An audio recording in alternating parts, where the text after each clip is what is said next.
You can define San Diego by magnificence.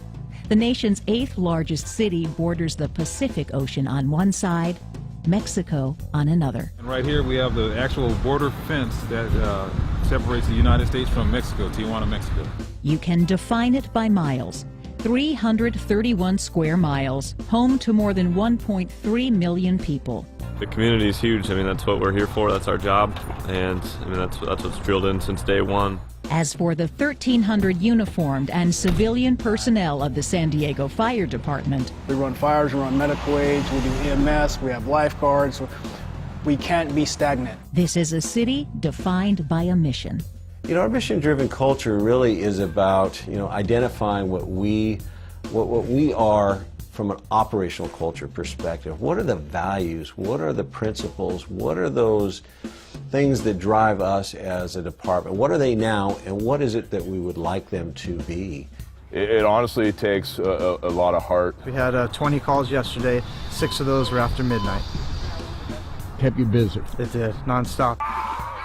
Taking care of the community, that's always been the job.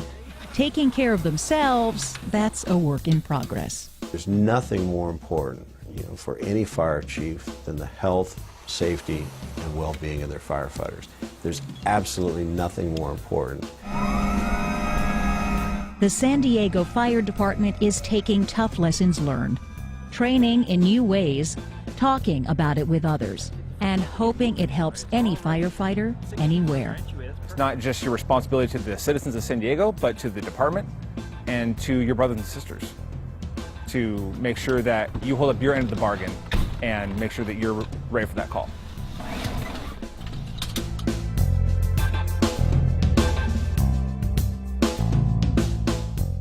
Well, per PD, they advise there are people inside the home, unknown how many. Just 12 copy. You always hear the risk a lot, save a lot, risk a little, save a little. We risked a lot that night. We had to make that decision. November 2015.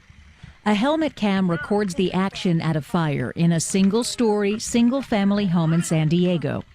What the camera can't capture are the thoughts of Joe Zakar and Dallas Higgins as they make key decisions that will save 2 young lives. My initial thought is, do I have time to extinguish the fire, better the conditions, and advance towards the kids? And with that amount of volume of fire, I said, no, I don't have time. I got to get to them right now. So I just jumped through the window, hit the ground, and immediately we contacted with heavy, thick black smoke, can't see your hand in front of your face, and extreme heat. Taking the punishment from the heat and seeing very little, if anything, Dallas Higgins heard a small moan. So I dropped to my knees and I crawled into the bunk and searched and couldn't find anything. He kept searching and finally found 5-year-old Luis Castro Jr., who he swept to safety as his own gear started to smoke. I remember him telling me, I just wanted to stay in just 10 more seconds, 10 more seconds. He goes, I just couldn't. And he had to make that decision to jump out, and that was when it was like, okay, kind of like tagged me in. I'm like, all right, my turn. Jumped right in. Joe Zakar says the heat pushed him to the ground. Then his thermal image camera failed. But Zakar had an instant backup to call on, his training academy lessons. And I fell back to my academy. All right, how do I do a search? Stay to a wall, start searching, and that's what I did. He worked from the inside. Dallas Higgins worked from the outside. And suddenly, light picked up 3-year-old Esme. We kind of see it at the same time, kind of yell at the same time. He comes crawling over and finds Esme right there in the middle of the room and grabs her and crawls over the window and scoops her up and throws her up to me. Lets her pull her out the window, and she's there breathing. Higgins and Zakar don't hesitate to credit the success of that rescue to what happened here as their careers began. Spread out with it. Sir, yes, sir. The top priority is training. Absolutely. Training is fundamental for our success. Train, train, train. And as you train, you'll get to know your people. You'll get to see their strengths and their weaknesses. And you're able to focus on that. I think the one thing that we start with in San Diego is our basic fire academy. And I think we instill the culture from day one in our basic fire academy. Training's the backbone of our organization. It's where everybody starts. The 16 weeks long Fire Academy teaches the basics and sets a foundation for people to grow throughout their career.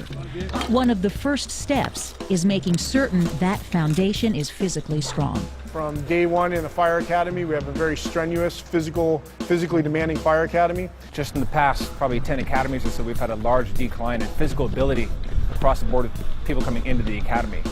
And what we've done with San Diego is we've created the Candidate Assistance Mentoring Program, which has allowed us to precondition our candidates and push them past their physical abilities to make them more successful in the fire academy.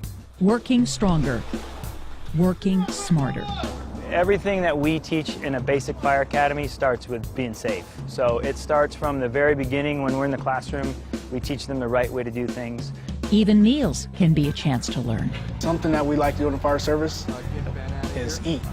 So we're going to eat lunch and we're going to eat dinner. So during that time, you can have simple tabletop drills. What we're teaching them in the academy, is the worst case scenario, and hopefully they never have to experience it. But if they do, it's something that will save their life. And save the lives of others. 2 San Diego firefighters who risked their lives to save 2 children from a burning home are being recognized as heroes. Higgins and fellow firefighter Joe Zakar are presented the Spirit of Courage Award for their life-saving efforts. But the real reward for these 2 firefighters didn't happen in a banquet hall.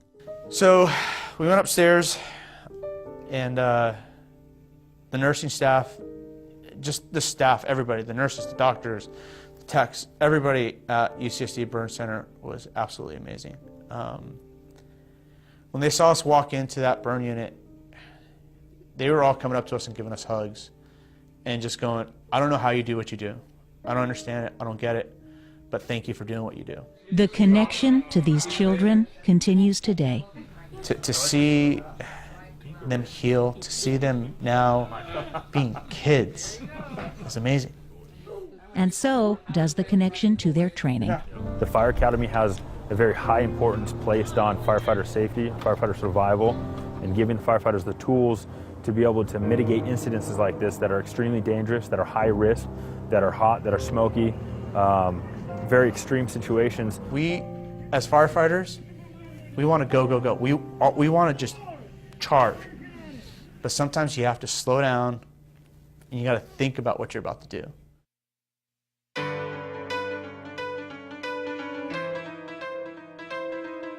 For more than a century and a quarter, firefighters have stood ready to protect San Diego from land, sea, and unlike a large majority of our nation's fire departments, the air.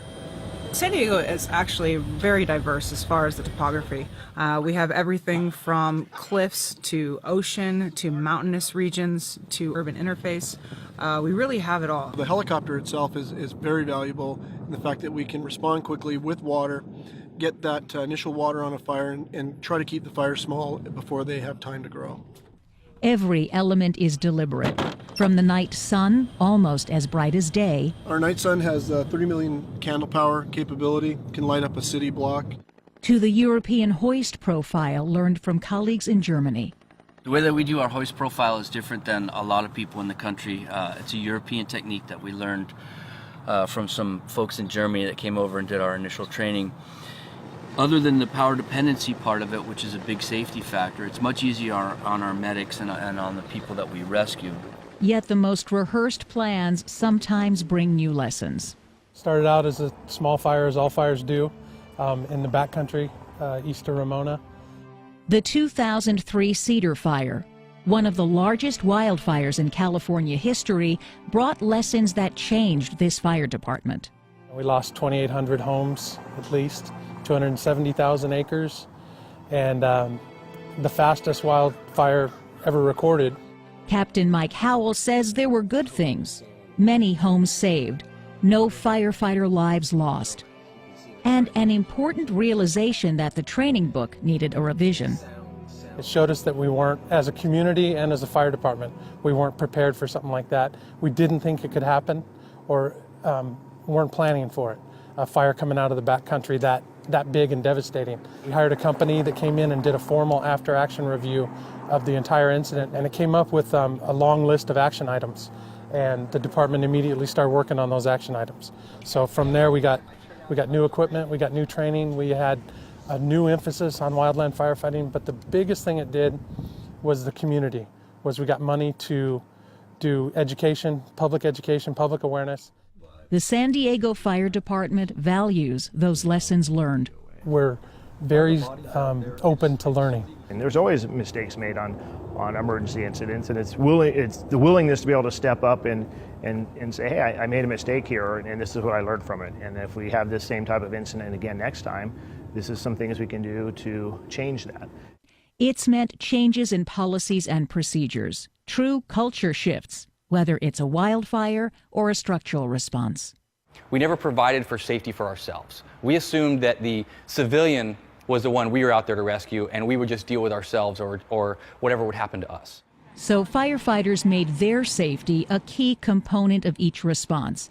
This included incident command whenever 2 or more units are on the scene, and radio notifications every 10 minutes during a structure fire. The incident commander is aware of how long the fire has been burning, because that's sometimes something that gets away from you. Overall, having good incident command and control on the fire ground is critical to the outcome and the safety of the firefighters. Also critical to firefighter safety, doing more than just paying lip service to rapid intervention. Now people realize the importance of RIC. We're there to save somebody's life if they get lost, if they get hurt, if they get injured. So now people are more open to take that RIC position, and they do a 360 of the building. They soften the structure if needed. They know where the windows are. They know where the exits are.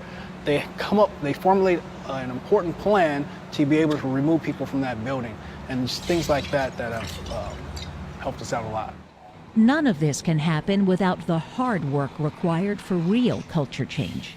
One of the things that we started doing in 2006 was really investing in training our people as leaders. We'd spent a lot of time doing training on technical knowledge and supervisory skills, but we hadn't really talked about leadership and what it's like to lead people. One of the leadership lessons is evaluating risk, part of the Everyone Goes Home program. On a standard fire where we know nobody's in there and there's nothing to risk, are we risking lives to save property? And is it really, even if there's a life that's in there, are they even savable, or are they past the point? And so really being smart about a risk profile is a critical factor in all the decisions that we're making now on the fire ground. And in everything we do, rescues included. Firefighters discuss lessons learned in after-action reviews. Battalion Chief Tricia Paulette remembers the time a similar fire broke out just hours after the previous call's review. Crews rolled in all of the learning from the previous fire, and it was amazing. And one of the big points that came out that really put a huge smile on my face was the fact that the previous AAR's points all rolled right in, making that second, more complex incident go a whole lot smoother. Just in the last couple of years, we've made great strides with fire behavior and how we actually attack fires, and we incorporate that into our training, especially in the Fire Academy, ensuring that our recruits are trained to the latest industry standards and are able to provide the citizens of San Diego with that top-notch service that they deserve. Part of the training is the concept that everyone's perspective matters. It used to be shut up and do what you're told. That is not how it is today, and I think, it's better today. What's valued has broadened to include the experience of veteran firefighters and the perspective of young recruits. They're coming in with more safety knowledge. They're coming in with more interest in technology. They're coming in here with more a wide view of what is this all about. And with that, what's happened is the culture in the fire service has changed. 13 years ago, Oscar Rodriguez was one of the young ones. Just 3 months out of the academy, he responded to a fire at the century-old Mason Hotel. So when we made this turn, I was able to see exactly what was going on in the building, seeing the smoke and the people hanging out of the windows on the 3rd floor from where you can see here. First window, there was one person hanging out. Second window, there was one person, and then the 3rd window, there was 2 people. The storefront, obviously, now is a lot different than what it was then. The doors were blocked. And I can remember the first engine company trying to get in, and it was tough. 17 people were injured. 2 people died. It was the first big fire of Oscar's career. Everything happened very quickly. You know, I mean, it's a blur now. What mattered that day was training, putting those lessons to work. Knowing that, you know, falling back on the training that we learned in the academy and how that played a role in, you know, my confidence and, you know, being able to keep my composure and act the way that I was supposed to be to help save those people and help put the fire out. It's one of the reasons Oscar Rodriguez is now a trainer himself, part of a department committed to passing on critical lessons learned for the next time they will matter most. As a firefighter, if you take that ownership in learning about safety and learning about your craft, you're going to be safer for it. You're going to be better for it. Your department's going to be better for it.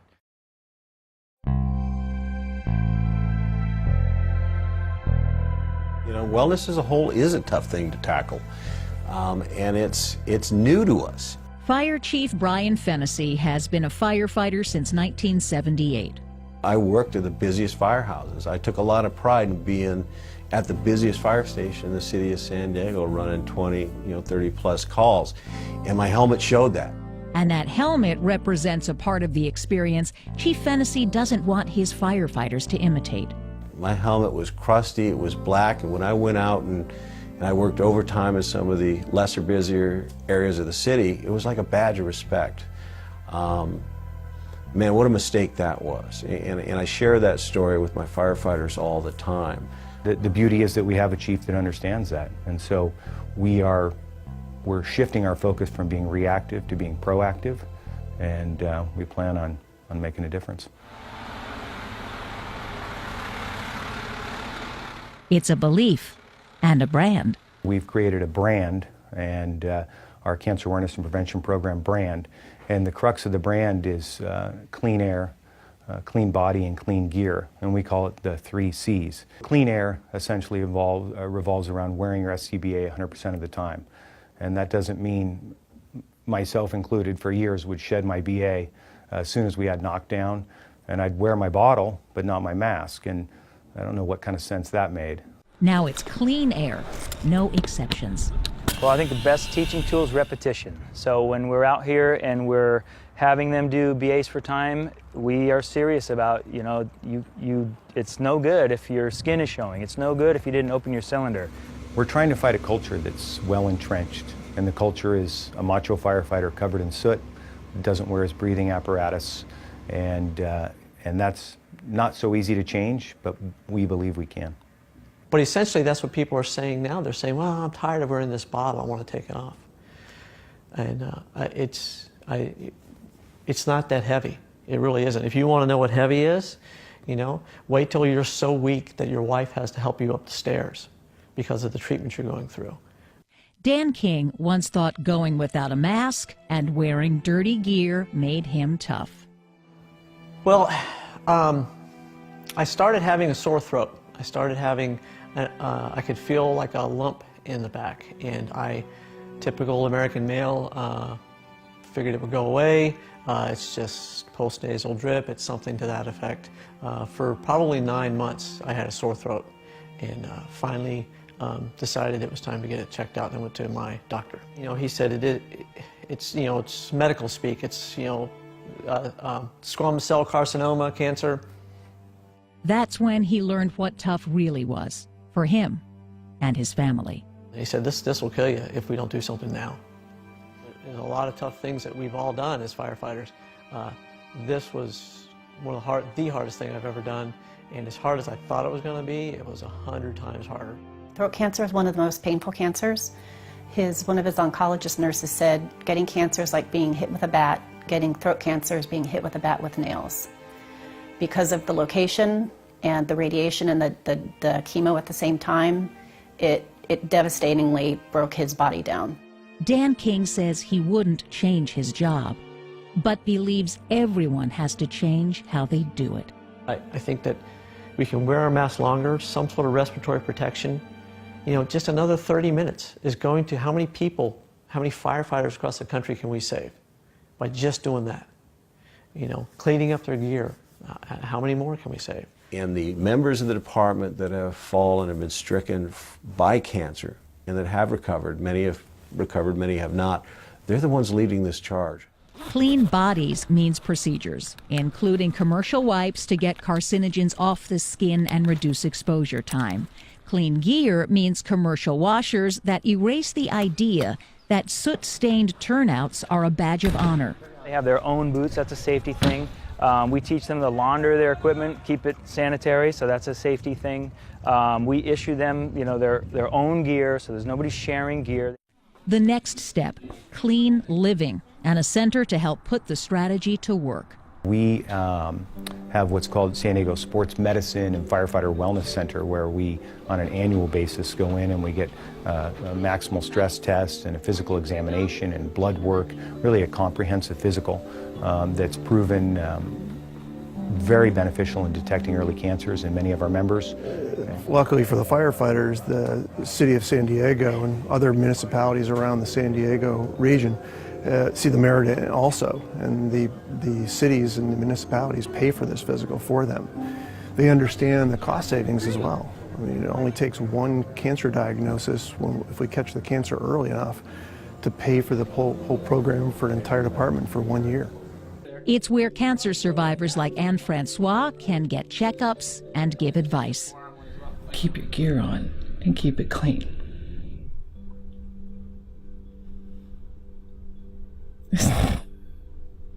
Just take care of yourself.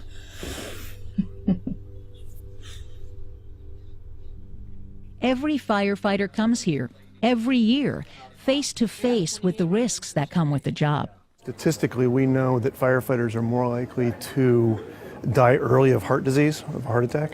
We know that they're more likely to get injured, particularly back injuries, knee injuries, shoulder injuries. And we know that they have a higher incidence of certain cancers. So that's our focus in the wellness program. There are 6 stations from lab work to treadmills and outreach, teaching healthy cooking, eating, and exercise habits. The goal is aerobic activity 5 days a week, at least 30 minutes a day. Some payoff is immediate. This is our level A suit, so the only time we wear this suit is in the absolute worst case scenarios, when you're going to come in contact with things that will kill you really quick. Being in shape matters when inside the suit and operating in an environment where there is little room for error. On an average day here in California, say an 80-degree day, which is fair weather here for San Diego, California, within this suit, once you start to perspire, you can lose 10% of your body weight. So physical fitness is paramount. There's also long-term motivation to stay well, and that's led to a 97% participation rate in a voluntary program. Early on, we got pushback from some of the older firefighters who figured they lived the way they lived and that was the way it was and they're not going to worry about it. But when they saw a couple of their buddies go down, some of the big tough guys go down with a cancer or heart disease, they realized that they could do the same. And quickly, as they began to see some of the diagnoses made in this wellness program, the culture changed. They took it more seriously, even the tough guys. The message, do it for yourself and for everyone else. There's an effect to me, but what about my family? And that's been our approach as well, is, hey, look, if you want to violate policy and do these things that are unhealthy for you, get it. You can be selfish and do that, but what about your family? When we're at your memorial and we're at your service, you know, your family over here is going to be upset. They're going to be devastated. Your friends are. So, you know, quit thinking of yourself and think of others.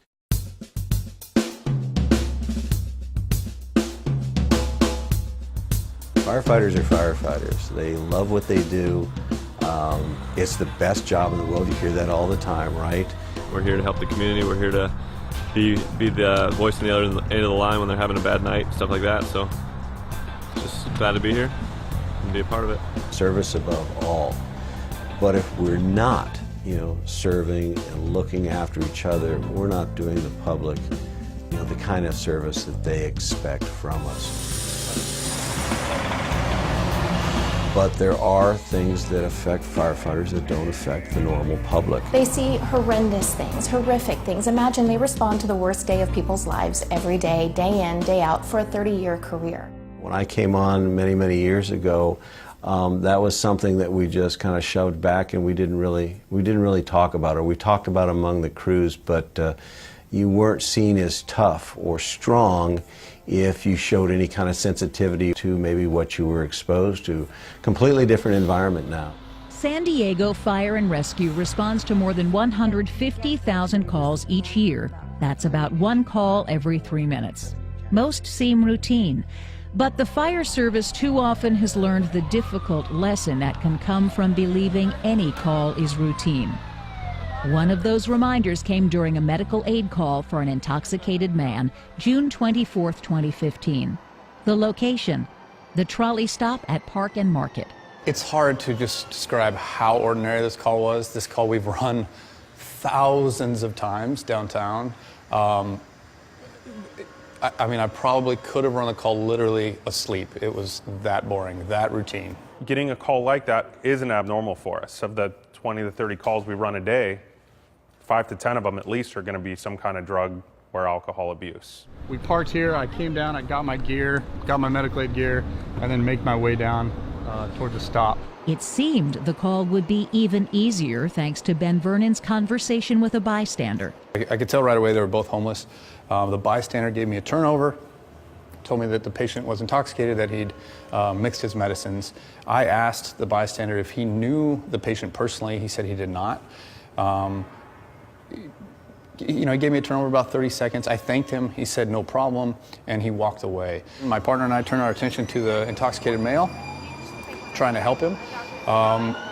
Suddenly we hear kind of a violent skirmish behind us. We turn around, and the bystander is attacking and punching a couple trolley security guards. That's about when the commotion started and that the call kind of shifted from being that regular call to jumping into this bigger event.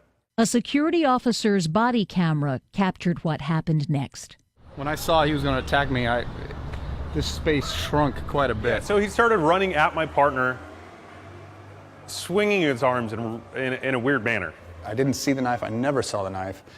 He stuck me in the back, right here in the lower flank, missed my kidney by about 1 inch, then got me in the lung. He broke my rib and punctured my lung. And then I felt just the warm liquid, run out of my body, and then I couldn't take a full breath of air.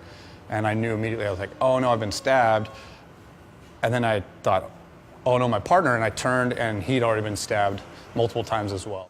Look up at my partner, Ben, who at this point is answering San Diego City, our dispatch center, on the radio, telling them to send everybody, multiple firefighters have been stabbed. Kind of look up at him and give him that look of, what do you mean, who got stabbed? And he literally answers me and tells me, well, Alex, you got stabbed, buddy. We both got stabbed. And at that point in my mind, I was honestly coming back to work a week later. The big thing I didn't expect was the mental recovery from it. San Diego's fire chief admits firefighter Alex Walbrett wasn't alone in his expectations. The psychological impact of this attack was not something his department was immediately prepared to handle. In fact, it never really occurred to me that there would be some effect. In my mind, they get healed, turns into a pretty good story, and we recognize them publicly, for the heroics, and life goes on. Pretty naive on my part. Certainly it was not like that. Both of them suffered from varying degrees of PTSD, one very significantly. And then I just sit on the couch, unable to sleep for the rest of the night. And this started every night, just no sleeping, nightmares, it was awful. So very quickly I knew mentally I was in trouble.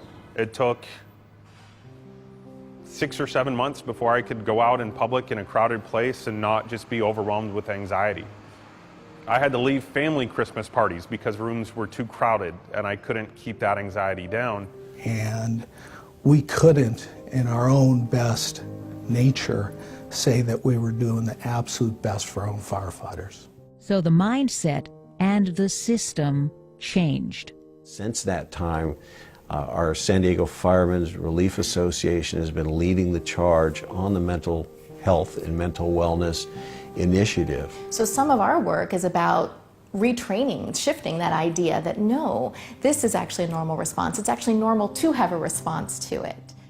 Mental health care, including PTSD treatment, is now a department priority with an individual focus. We're not going to ask them to sit down and talk about, what's going on with their crew members. That just doesn't work like that. It's completely confidential. So we're protecting them in their journey to wellness.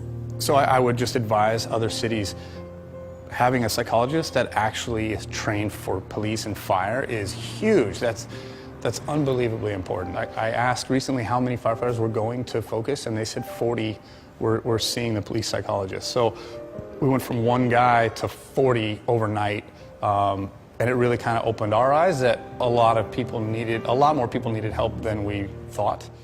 Back on the job, thankful for the day which changed everything for him and his fellow firefighters. So I'm working hard with our department to try and remove that stigma and offer up as much advice as I can about getting mental help.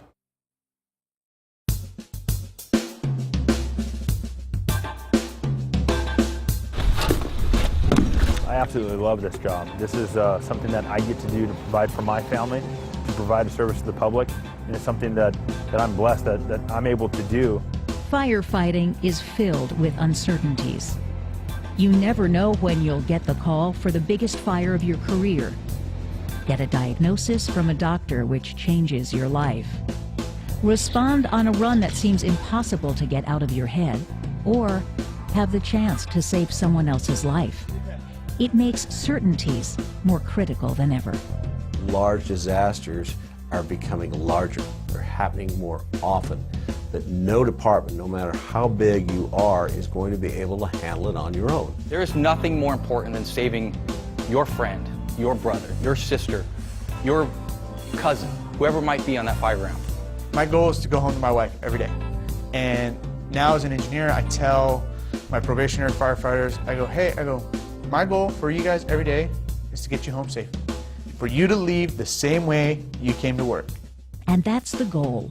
It's why the San Diego Fire Department is sharing its experiences and its lessons learned. This is my 39th year in the fire service, and I thought I was a pretty smart guy, 39 years ago, early in my career, and I think I probably was. But if I had any advice, to share with others, is that, I think we as fire chiefs really do need to be humble.